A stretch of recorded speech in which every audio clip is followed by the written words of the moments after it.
오늘 에베소서 2장 1절에서 7절 말씀을 가지고 에베소서의 중심 내용, 특별히 교회가 되는 길이란 제목으로 말씀을 나누겠습니다.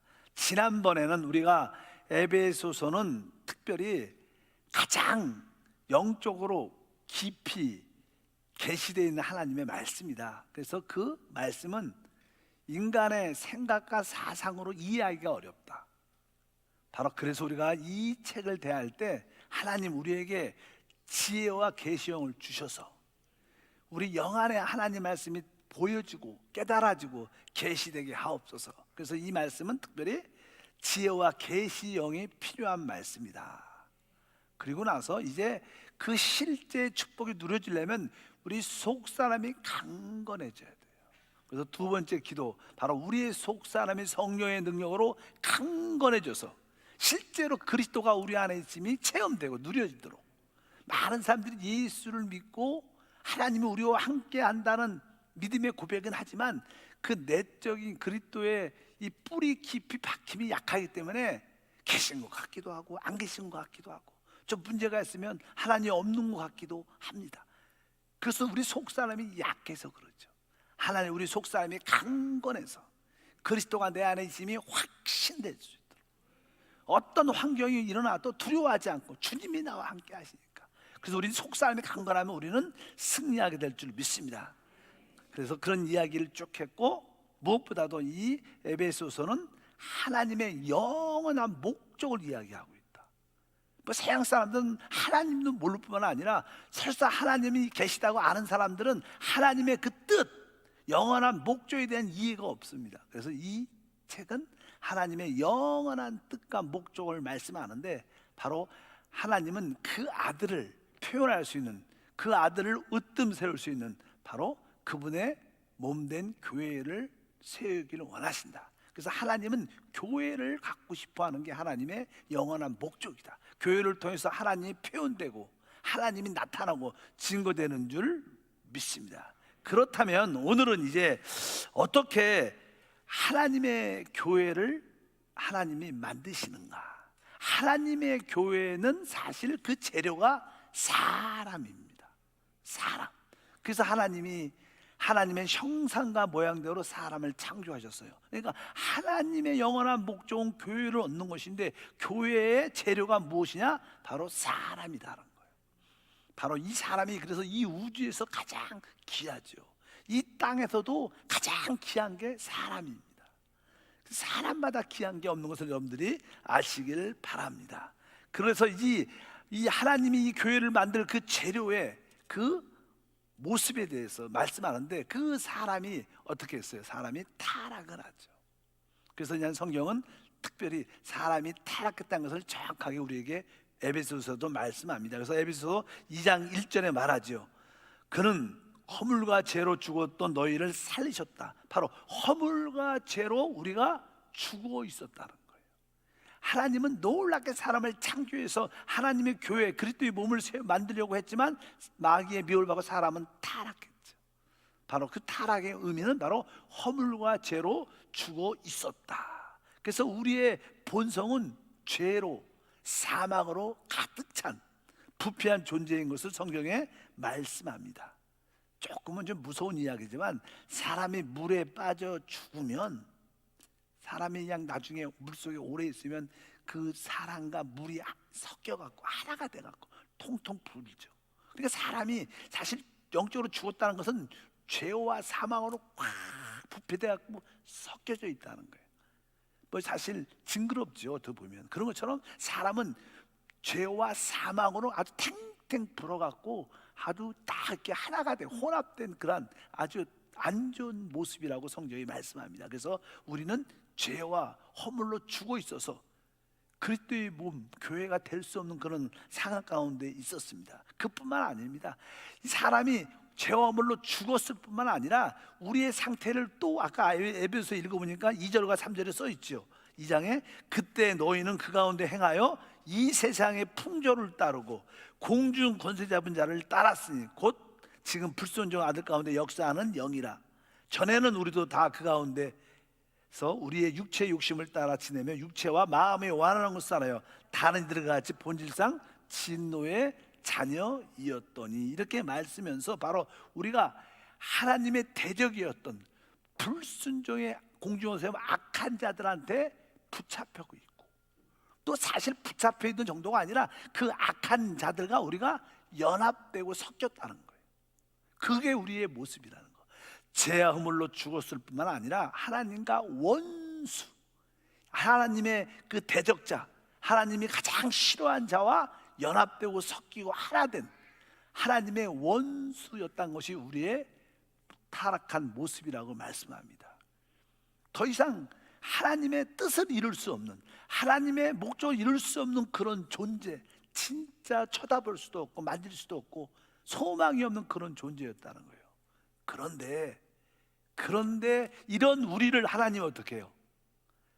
회복하고 살리시고 회복하셔서 만드시는 거예요. 얼마나 큰 축복인지.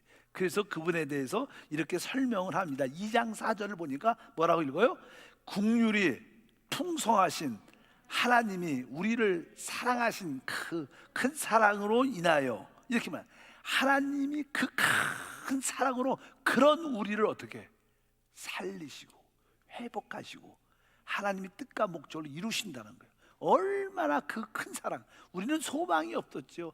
죄와 허물로 죽어 있을 뿐만 아니라 그 하나님의 대적자 공수적으로 악한 사단과 붙잡혔던 게 아니라 사단과 하나가 돼갖고 짝짝이가 돼갖고 하나님을 대적하는 아주 하나님의 원수였고 진짜 소망이 없는 그런 존재인데, 하나님이 진짜 큰 사랑과 국률로 우리를 어떻게 다시 불러내시는 거예요. 그게 진짜 사랑이죠. 믿으시면 아멘. 여러분들이 영적인 눈이 쫙 열리면 이 하나님의 그 크신 사랑이 얼마나 큰지를 알 수 있어요. 국률에 풍성하신 하나님이 그 큰 사랑, 오늘 단어에 아까 2장 4절 다시 한번 보니까 국률이 어떻게 해요? 국률이 풍성하신, 이렇게도 말씀하고, 뒤에 보니까 우리를 사랑하신 무슨 사랑이요? 그 큰 사랑, 보통 사랑이 아니에요. 아마 우리 같았으면 다시는 쳐다보지도 않고 침을 팍팍 뱉으면서 아마 그랬을 거예요. 다시는. 그런데도 우리 주님은 바로 국률도 풍성하신 그 큰 사랑이 우리한테 임한 거예요. 그래서 주님께서 죽은 우리를 어떻게 해요? 다시 살리시는 거예요. 성경은 이제 주님께서 하시는 일을 어떻게 살리시는가 이제 말씀하죠. 2장 5절을 보니까 허물로 죽은 우리를 그리스도와 함께 살리시는 거예요. 주님이 이 땅에 오셔서 우리의 죄와 허물과 사망에 사단에 붙잡힌 이 모든 것을 끝내기 위해서 주님도 이 땅에 오셔서 그분도 바로 우리를 대신해서 죽으신 거예요. 그리고 그분이 부활하실 때, 그분이 살아나실 때 그분도 우리를 어떻게 살리시는 거예요. 오늘 보니까 그리스도와 함께 살리셨다.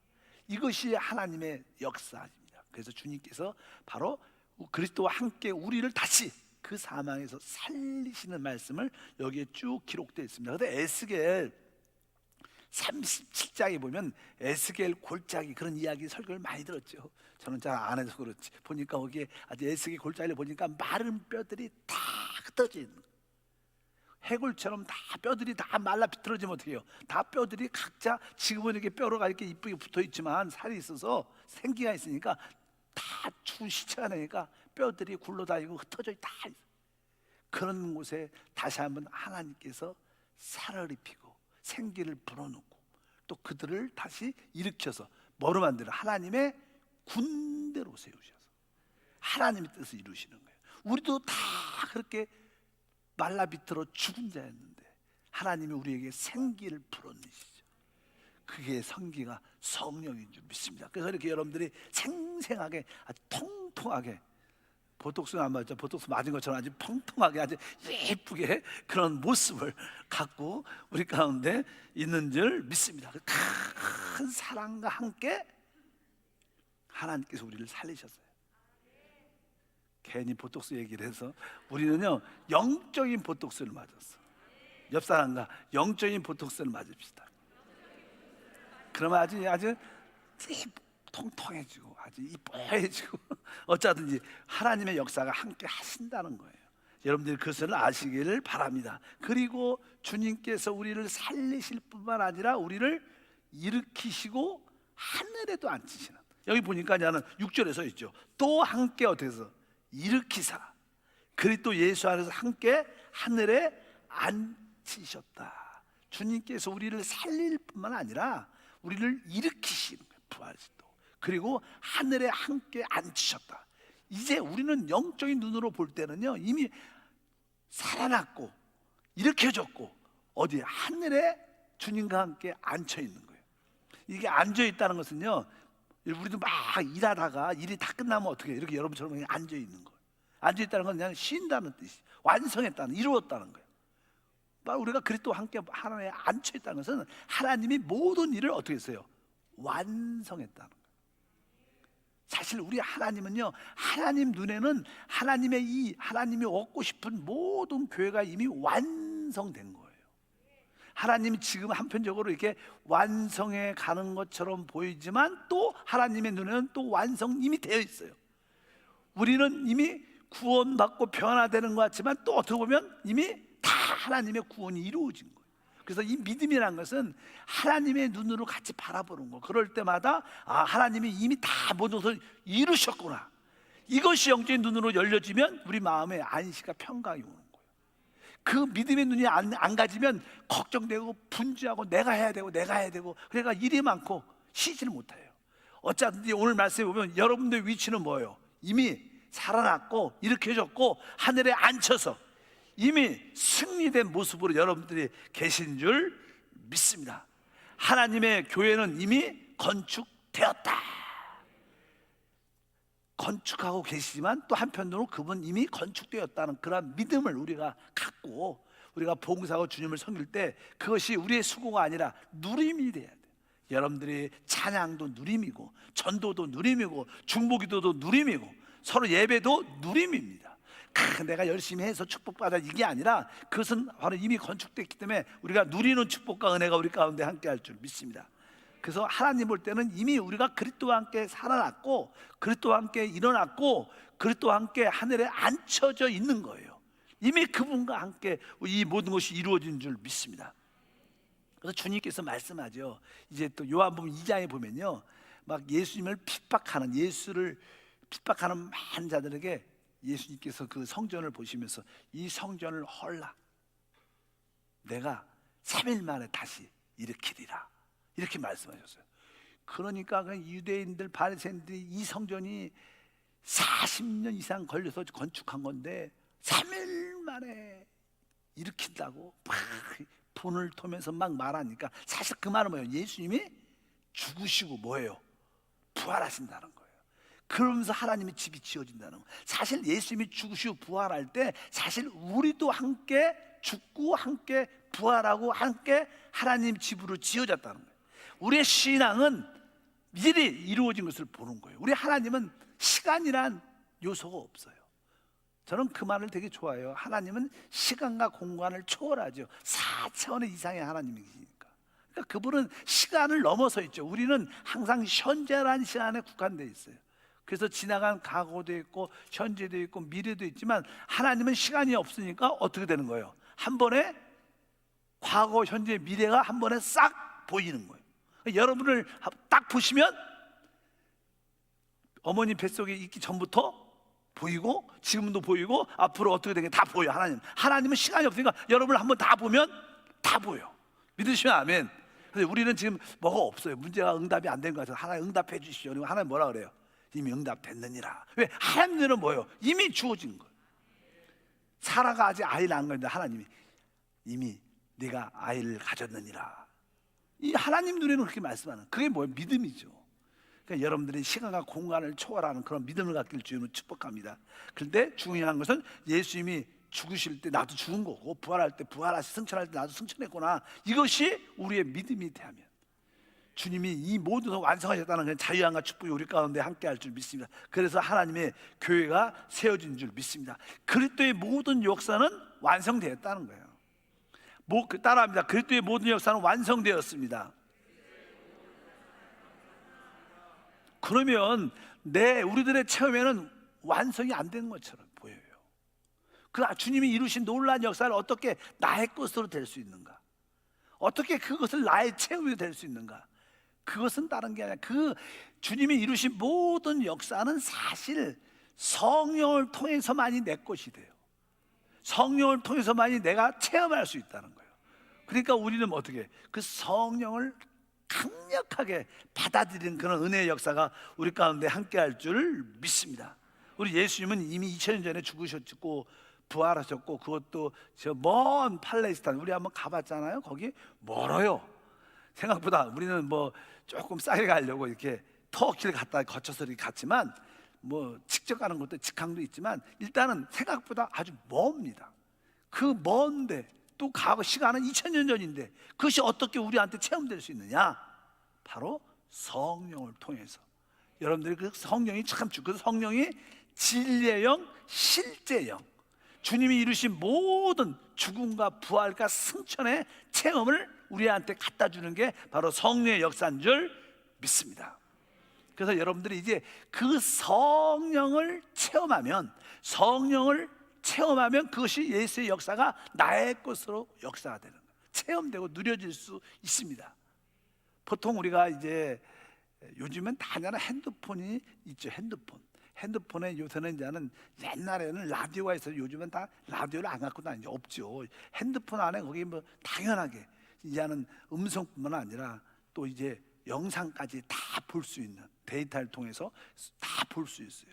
거기서 이제는 뭐 기지국, 핸드폰 회사 기지국에서 모든 것을 준비해 갖고 이제 이 무선 통신으로 다 오는 거예요. 무선으로 다 무선 데이터 갖고, 요즘에 한국의 핸드폰 회사도 다 뭐예요?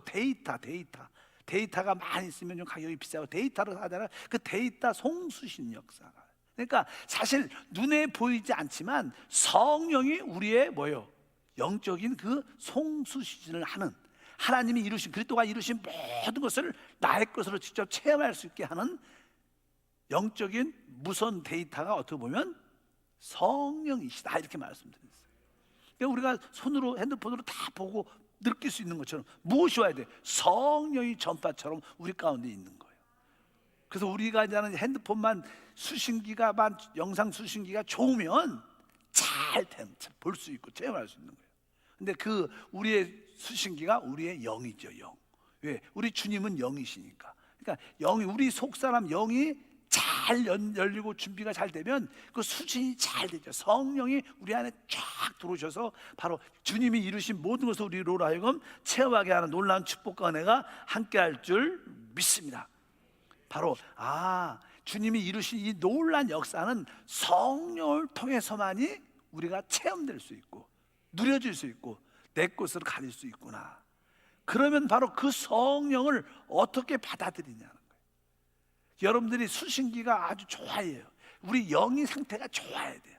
영의 상태가 잘 되면, 우리가 영적인 영이, 수신기가 조금 잘못되면 잘 이렇게 전파가 들어왔다가 안 들어왔다가 들렸다가, 화면도 좀 이렇게 수신기가 좀 전파가 상태가 안 좋은데 가면 나왔다 안 나왔다 그런 거죠. 우리 상태가 좀 안 좋으면 그런 요소가 있을 수가 있다는 거예요. 그래서 이 성령의 이 주파수를 가지려면 바로 우리가 합당한 위치를 가져야 되는데, 우리의 상태, 영이 열려야 되는데, 사도행전 20장 21절은 보면 이렇게 써 있어요. 유대인과 헬라인들에게 하나님께 대한 회개와 우리 주 예수 그리스도에 대한 믿음을 증언하는 것이다. 우리 신앙이라는 것은요, 먼저 뭐가 있어야 돼요? 하나님께 대한 회개. 그동안 하나님을 알지 못했고, 하나님을 반대했고, 하나님을 향하여 관심 없었던 이 모든 생각들을 돌이켜야 되는 거예요. 그리고 주 예수께서 이루신 모든 것을 우리가 믿음으로 받아들여야 되는 거예요. 그래서 우리에게는 진정한 뭐가 있어도 회개와 믿음, 이걸 통해서 성령이 우리 안에 확 들어오는 거예요. 믿으시면 아멘. 막 성령이 주파수처럼 공중에 많아도 그 안에 들어야 될 거 아니에요. 뭘 해야 돼요? 우리가 회개하고 믿어야 그 성령이 우리 안에 확 들어와갖고 그리스도가 이루신 모든 것이 우리 것이 되는 줄 믿습니다. 그래서 여러분들이 순간순간 하나님, 내가 하나님에 대한 불신앙, 하나님을 향하지 못한 내 마음들 회개합니다. 내 주님이 이루신 모든 역사, 또 인격으로 성령으로 내 안에 계심을 믿지 못하면 회개합니다. 자꾸만 우리는 회개와 믿음의 기도를 많이 해야 돼요. 특별히 중요한 것이 뭐예요? 회개의 기도가 필요하죠. 순간순간 하나님, 나의 불신을 회개합니다. 나의 믿지 못함을 회개합니다. 내 생각에 하나님을 향하지 못함을 회개합니다. 내가 하나님의 뜻과 목적에 관심이 없음을 회개합니다. 어찌하지 순간순간 하나님, 나는 내 자신을 신뢰하지 않습니다. 오직 성령님만을 바랍니다.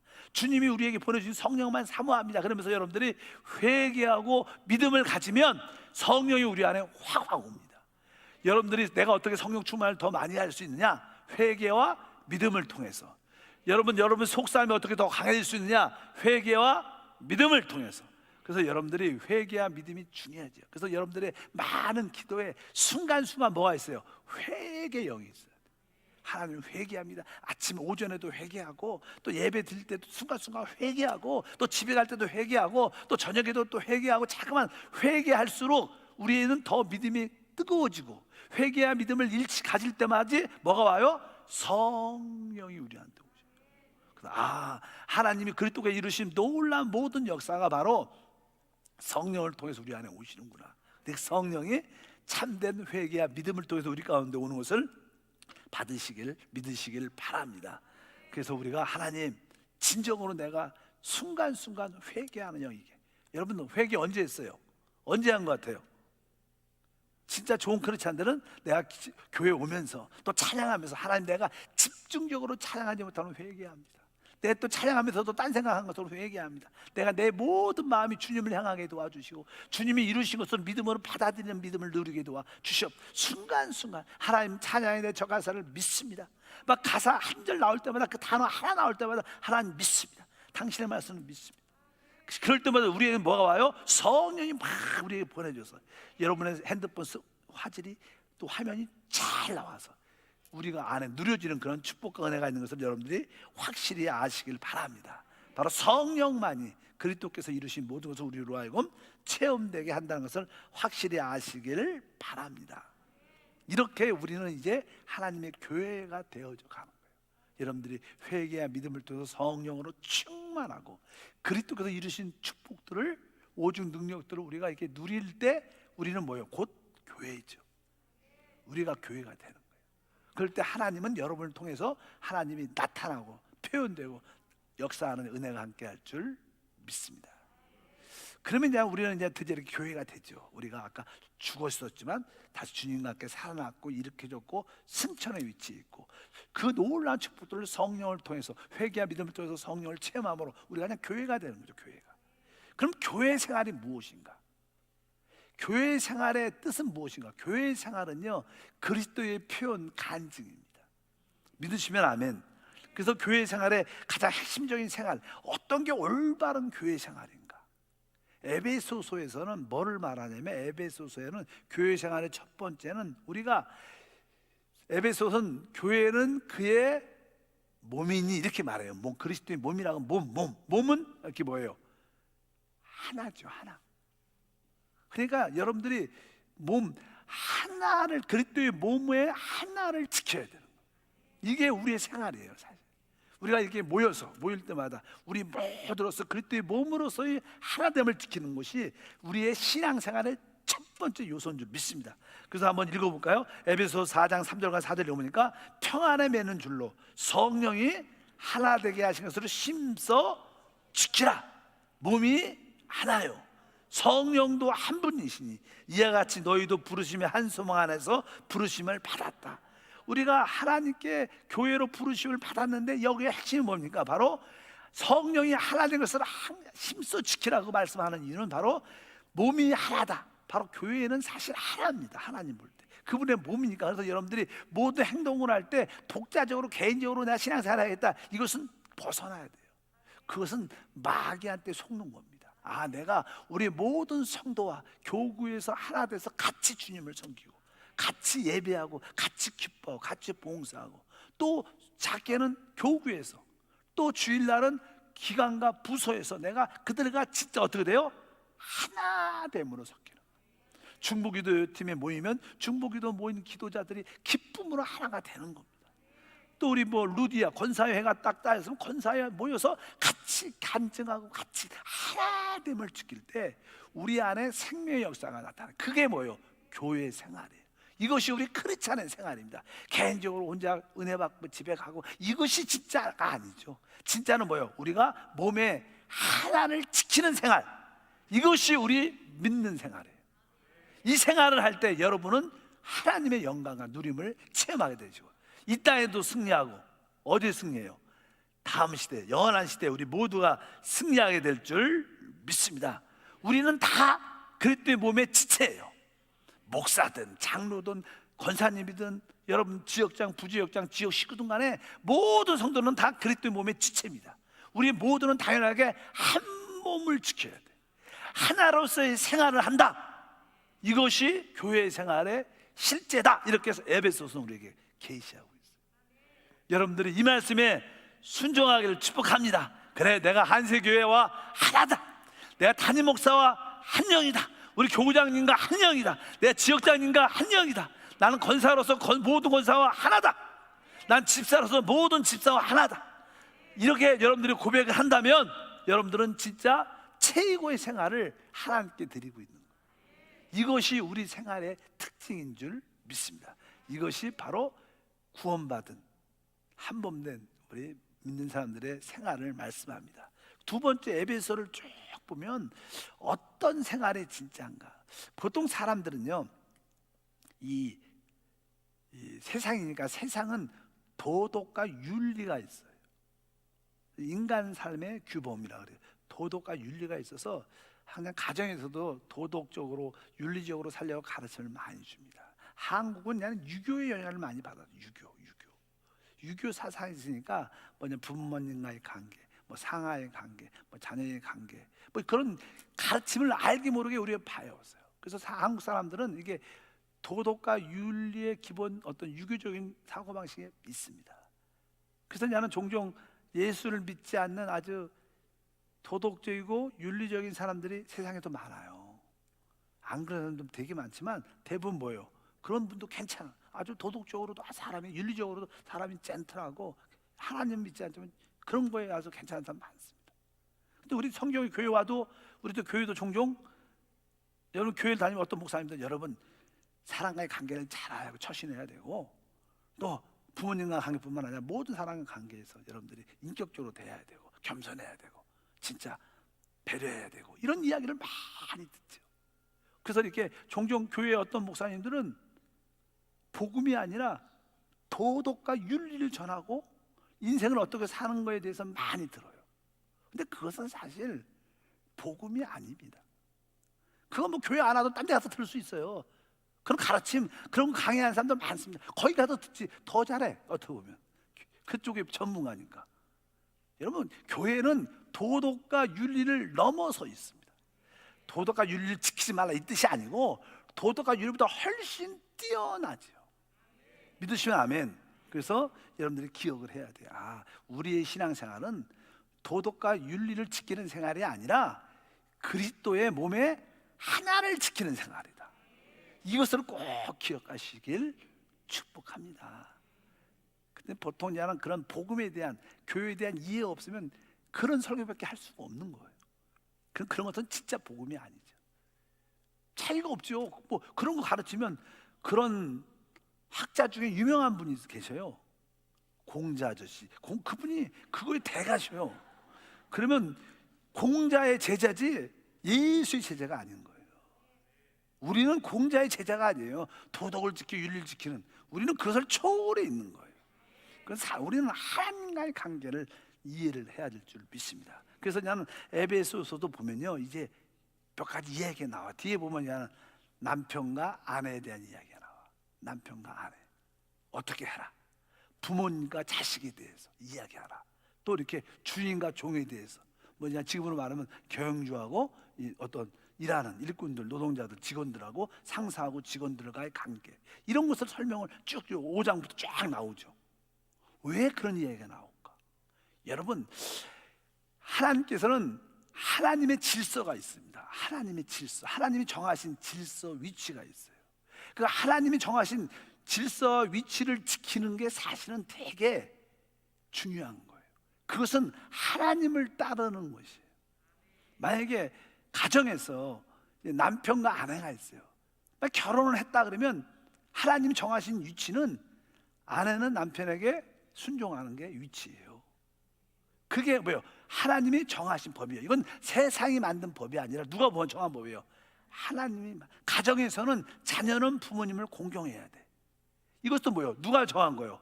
세상이 만든 게 아니라 사실 하나님의 정하신 법이에요. 원래 시작은 하나님이 하신 거죠.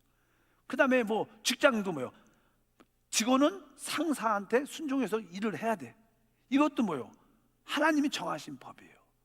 근데 이게 왜 중요하냐면 여러분들이 이런 관계들, 내가 아내로서 하나의 위치, 남편의 위치를 이렇게 무조건 남편이 무조건 뭐 하라 이런 뜻이야. 남편 아내 사랑하라고 말하죠. 이런 관계에서 여러분들이 만약에 아내로서 위치에 있다면 남편을 공경해야 되는 거예요. 왜?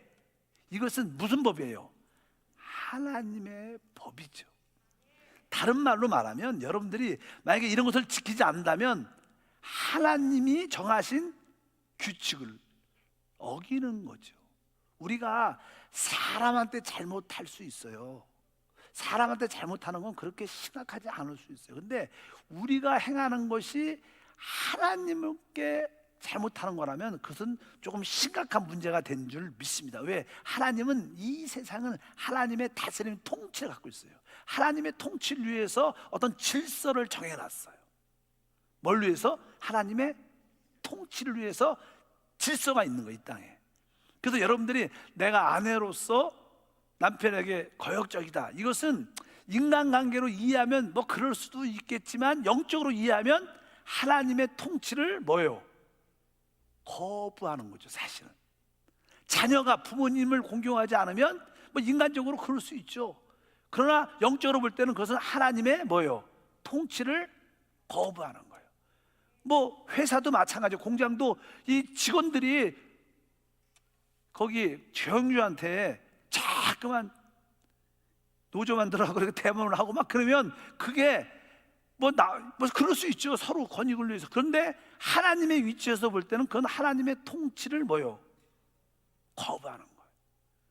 그것은 조금 심각한 거죠. 우리가 사람과의 그런 부딪힘은 뭐 그럴 수 있죠. 그러나 이것을 영적으로 보면 그런 것을 우리가 질서를 따르지 못한다는 것은 하나님한테는 통치를 거부한다는 요소가 포함되어 있기 때문에 그런 거예요. 여러분들이 하나님의 통치를 막 거부하면 축복이 잘 안 오죠. 왜? 축복의 흐름이 끊기게 돼 있어요. 그래서 여러분들이 하나님의 질서의 위치, 정해진 위치에 내가 기쁨으로 순종하는 것도 배워야 된다는 거예요. 믿으시면 아멘. 그런 뜻입니다. 우리 나라도 마찬가지죠. 나라도 대통령이 있죠. 위정자들, 정치 위정자들이 있는데 그래도 결국 싫으나 좋으나 하나님이 그런 위치를 줬기 때문에 국민들은 그런 위치를 따라야죠. 그리고 국민들은 대통령을 위해서도 기도하고 그 위정자의 어떤 정부의 지침에 따르는 게 정상이에요. 근데 우리가 이제는 믿는 사람들은 종종 그런 어떤 리더들이 교회를 핍박하고 복음을 반대하고 이런 거는 따를 수 없다고 말하죠. 기본적인 우리가 세금을 내고 기본적으로 의무를 해야 되는 국방부, 나라에 대해서 우리가 헌신하는 것들은 해야 되지만 복음을 반대하고 하나님을 섬기는 것을 반대한다, 그것은 우리가 싸워야 될 거죠. 그럼 다른 거야. 그런 건 또 별개 문제입니다. 그러나 그런 질서에 우리가 순종하는 게 원칙적인 것을 기억을 해야 돼요. 그러니까 막 정부가 많이 거짓으로, 만약에 그런 나라들 많죠. 지도자들이 거짓으로 속여서 국민을 탄압하고 이끌어가고, 뭐 북한도 그런 거 아닙니까? 중국도 그런 거 아니에요? 그런데 나는 미국이나 유럽 같은 나라들은 되게 기독교 정신으로 세워졌기 때문에 아마 대통령도 자기 마음대로 못하죠. 속이지 못하죠. 조작하지 못하죠. 부정하지 못하죠. 그런데 나는 지도자들이, 유정자들이 막 그렇게 속여서 국민을 이렇게 매도하고 국민을 탄압하고 이런 것들은 우리가 싸워야 할 요소지. 그런 것까지 순종하라는 뜻은 아닙니다. 그러나 하나님이 정하신 룰이 있어요. 질서가 있어요. 위치가 있어요. 그래서 아내는 남편에게 복종하고 자녀는 부모님을 공경하고 어떤 경영주와 어떠한 노동자들의 관계에서도 어떤 질서를 지키는 것이 되게 중요하다. 왜? 이것은 하나님의 통치와 관련된 거예요. 교회 생활은 하나님이 정하신 질서에 다스림을 받는 것이 우리의 신앙생활이다. 믿으시면 아멘. 우리는 꼬아서 그 사람이 좋아서 하는 게 아니에요. 우리가 남편들한테, 우리가 아내 입장이면 남편이 꼭 존경해서 좋아할 만해서 멋있어서 우리가 순종하는 게 아니라 그 뒤에 누가 계시니까? 하나님이, 성령님이 계시니까 성령님을 보고 그 안에 계신 성령님 보고 순종하는 거예요.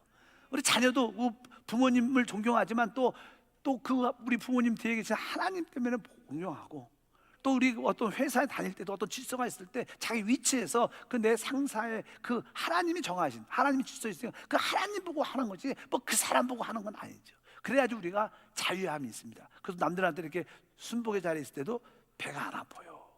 그렇지만 내가 무조건 목사님 순종하면요 진짜 내가 배가 아플 수가 있어요. 근데 우리는 그 사람 보고 순종하는 게 아니에요. 그 뒤에 누가 있어요? 질서에 하나님이 계시니까 그 하나님께 순종하는 거지 사람 보고 순종하는 건 아니죠. 그냥 그런 것을 우리가 분명히 알아야 돼요. 우리가 대통령한테 순종할 때도 대통령 보고 하나? 그 뒤에 하나님이 세우신 그분 때문에 순종하는 거죠.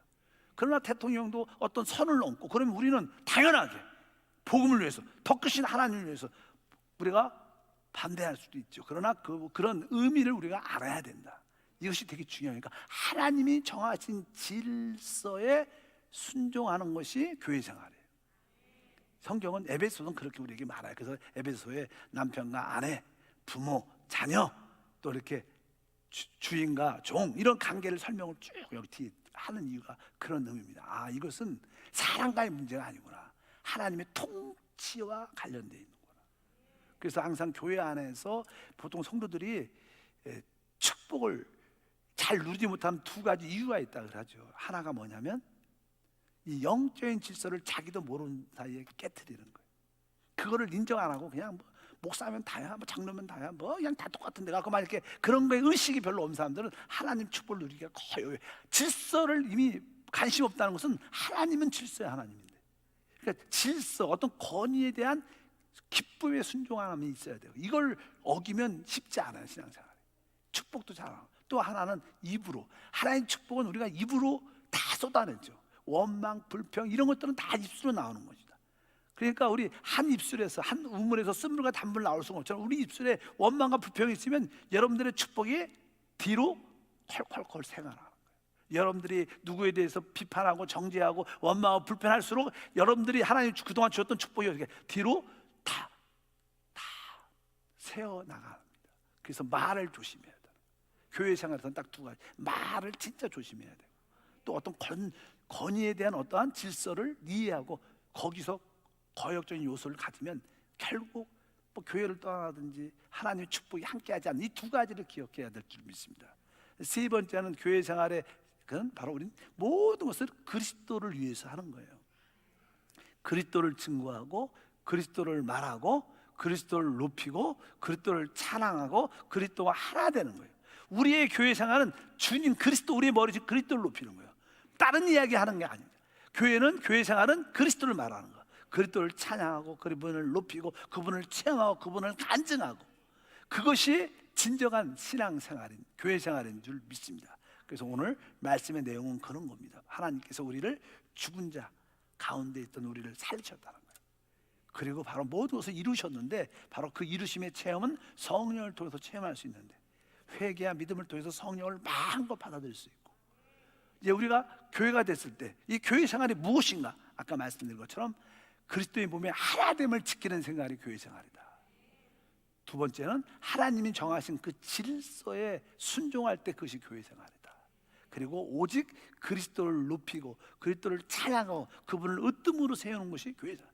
나도 무조건 서로 만날 때 예수 그리스도를 말해야 하는, 그럴 때 그 교회가 그리스도의 간증이 될 줄 믿습니다. 이것이 합당한 교회 생활이라고 에베소서는 우리한테 계시합니다. 여러분들이 그런 계시를 깨닫고 그런 높은 생활을 하면 여러분들은 진짜 놀라운 간증이 여러분과 함께 할 것입니다. 여러분이 어디 가도 우리 주님이 여러분과 함께 하시는 표적이 나타날 것을 믿습니다. 하나님 아버지 감사합니다. 다시 한번 오늘 하나님께서 교회를 어떻게 세우시고 또 교회가 된 우리가 어떠한 생활을 해야 되는 것을 다시 한번 알게 하심을 믿습니다.